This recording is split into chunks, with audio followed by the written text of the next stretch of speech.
So, first of all hi అండి. ముందుగా market మిత్రులందరికీ కూడా నమస్తే.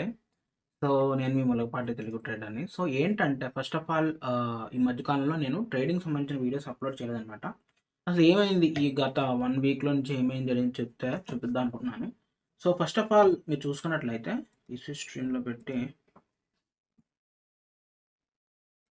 సో, మనం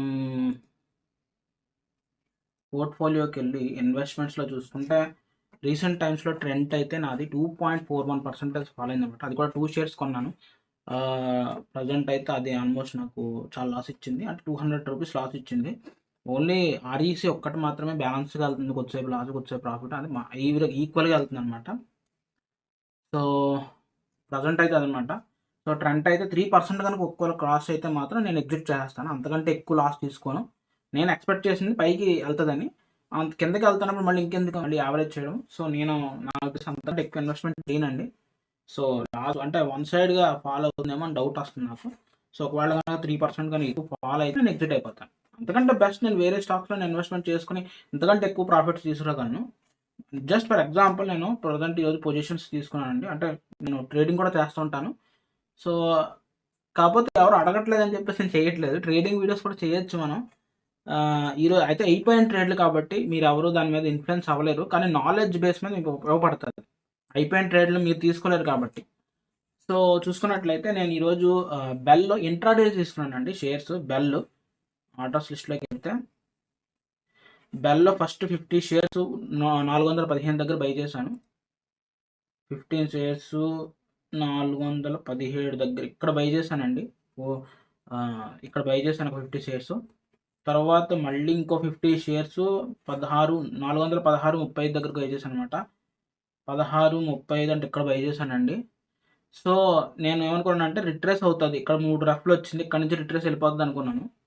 సో, ఇక్కడ నుంచైనా ఫాలో అవుతది అనుకున్నాను. ఎందుకంటే దీనికి మార్జిన్స్ ఏసుకున్నాను అనమాట. ఇది కాదు మార్జిన్ ఇది ఏసుకున్నాను యాక్చువల్లీ. 15 స్టాప్ లాస్ అనుకున్నాను యాక్చువల్ 15 ఒక్క నిమిషం. తీసుకొచ్చి ఇది డే హై, డే లో అనమాట. సో, ఇక్కడ ఇది 15 స్టాప్ లాస్ అనుకున్నాను అనమాట. సో, 15 బ్రేక్ చేసింది. కానీ కొంచెం వెయిట్ చేద్దాం.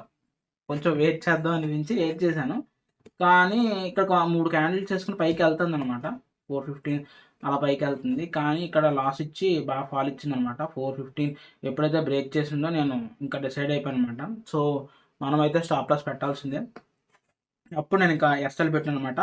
ఎస్ఎల్ పెట్టినప్పుడు ప్రజెంట్ ఇక్కడ నుంచి మళ్ళీ 2 గ్రీన్ క్యాండిల్స్ ఇచ్చింది. ఇక్కడ వరకు వెళ్ళిపోయింది. 1547 వరకు వెళ్ళిపోయిందనమాట. బట్ నేను స్టాప్ లాస్ ట్రైలింగ్ చేసుకుంటా వెళ్ళాను. 15.20 దగ్గర స్టాప్ లాస్ కొట్టేసింది. ఇక్కడ వరకు వెళ్ళింది 450.50 వరకు వెళ్ళింది. అక్కడ నుంచి కింద పడ్డది. ఆ కిందకు పడతంలో ఎస్ఎల్ కొట్టేసింది. అది పడతాం చూడండి ఎంత కింద పడ్డదో. 412 వరకు కూడా అయిపోయింది. అంత లాస్ వరకు వెళ్ళిపోతుంది యాక్చువల్లీ. మనం చేసుకునే టైంకి ప్రజెంట్ ఇంకా రన్నింగ్లో ఉంది మార్కెట్. ఇంత లాస్ వరకు వెళ్ళిపోయింది అనమాట యాక్చువల్లీ. సో, నేను ఎక్స్పెక్టేషన్ ఏంటంటే ఈరోజు పైకి వెళ్తుంది అనుకున్నాను. ఎందుకంటే దీనికి ప్రాపర్ నిన్న కూడా ఫుల్ పుష్ ఇచ్చారనమాట.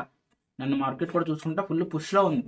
అక్కడి నుంచో ఉంటది గోల్డెన్ ఇది మార్కెట్ అన్నీ కూడా ఫుల్ పుష్‌లో ఉందనమాట. బట్ ఏమో అండి. నేను తీసుకున్న టైంకి ఏంటో బాధలో తయారైందనమాట. సర్లే ఓకే.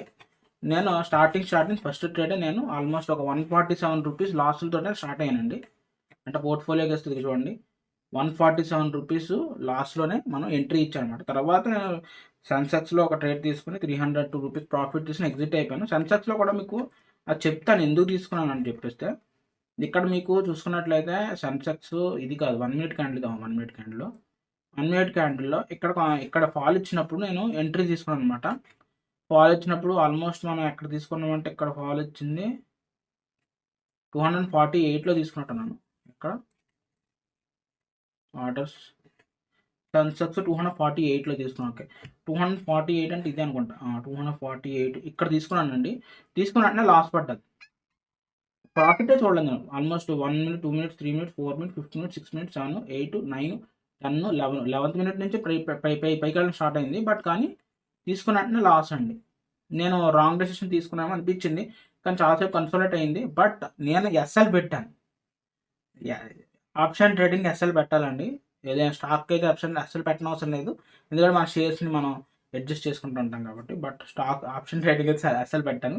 ఎస్ఎల్ ఎక్కడ పెట్టానంటే నేను ఇక్కడ చూపించట్లేదు, బట్ నేనైతే ఎస్ఎల్ పెట్టింది ఇక్కడ అనుకుంటా 30 దగ్గర పెట్టినట్టున్నాను, 32 సంథింగ్ అరౌండ్ 32 దగ్గర పెట్టానండి, 232 దగ్గర ఎస్ఎల్ పెట్టుకుని మెయింటైన్ చేశాను అనమాట.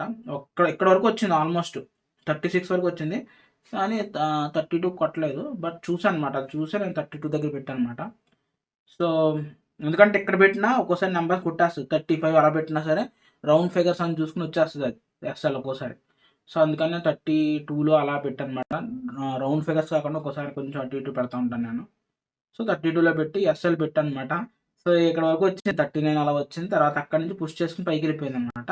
సో నాకేమనిపించింది అంటే ఇక్కడ ఈ 2 క్యాండిల్స్ బాగా పుష్ ఇచ్చింది కదా, ఇక్కడ చూసాను అనమాట 67 వరకు వెళ్ళింది. తర్వాత నేను అదేంటి 63 దగ్గర ఎస్ఎల్ పెట్టుకున్నాను, అంటే ట్రైలింగ్ ఎస్ఎల్ చేశాను 62, ఓకేనా. 63 దగ్గర ఎస్ఎల్ అంటే ట్రైలింగ్ స్టాప్ లాస్ పెట్టనమాట. ట్రైలింగ్ స్టాప్ లాస్ అంటే పైకి వెళ్తా ఉన్నప్పుడు మనం ట్రైలింగ్ పెంచుకుంటూ ఉండాలన్నమాట. ఎక్కడ వరకు వెళ్ళినప్పుడు నేను 63 దగ్గర పెట్టేశాను, ఓకేనా. సో అది కిందకు వచ్చినప్పుడు కొట్టేసింది అనమాట. సో అలా ఎగ్జిట్ అయింది తప్ప, బట్ నేను మాత్రం ఇది అవ్వలేదు, అలా ఎగ్జిట్ అయింది ఈ షేర్. ట్రైలింగ్ చేసుకుంటూ వెళ్ళాను, అంటే ఎగ్జిట్ అలా కాకుండా ట్రైలింగ్ చేసుకుంటూ వెళ్ళాను అనమాట.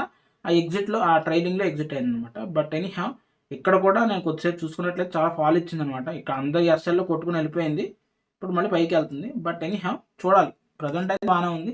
ప్రజెంట్ ఈరోజు ఎటువంటి లాస్ లేకుండా బాగానే వెళ్తుంది అనమాట.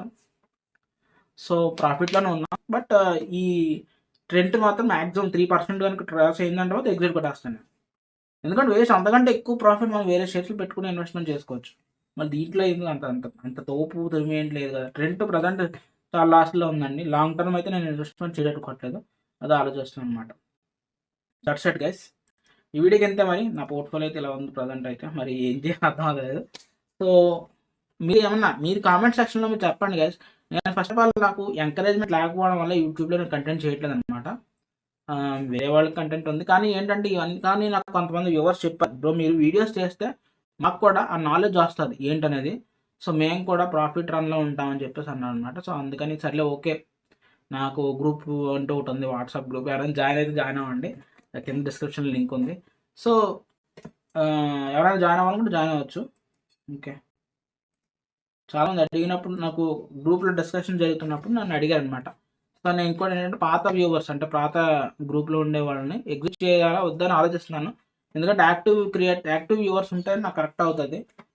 ఇన్యాక్టివ్గా ఉండే వాళ్ళు ఏం చేసుకోని చెప్పండి, ఓకేనా. సో దట్స్ వాట్, కింద డిస్క్రిప్షన్ లింక్ ఉంది, వాట్సాప్ గ్రూప్ జాయిన్ అయితే ఇంట్రెస్ట్ ఉన్నాడు, ట్రేడింగ్ ఇన్వెస్ట్మెంట్ రెండింటి మీద ఇంట్రెస్ట్ ఉన్నాడు జాయిన్ అయ్యి, ఓకేనా. ఆప్షన్ ట్రేడింగ్ కూడా చేస్తుంటున్నాను, బట్ అలాగా నేనేమి కాల్స్ గట్టా ఏమి ఇచ్చాను, ఇది తీసుకోండి, కానీ నాలెడ్జ్ ఇస్తూ ఉంటాను. సో అది మీరు అర్థం చేసుకోండి, మీ నాలెడ్జ్ని యూటిలైజ్ చేసుకుని మీరు అయితే అప్లై చేశారా చాలా బాగా ప్రాఫిట్ అవుతుంది, అంతే నేను చెప్పేది. దట్స్ ఇట్ గైస్, ఉంటాను మరి, టేక్ కేర్, బాయ్.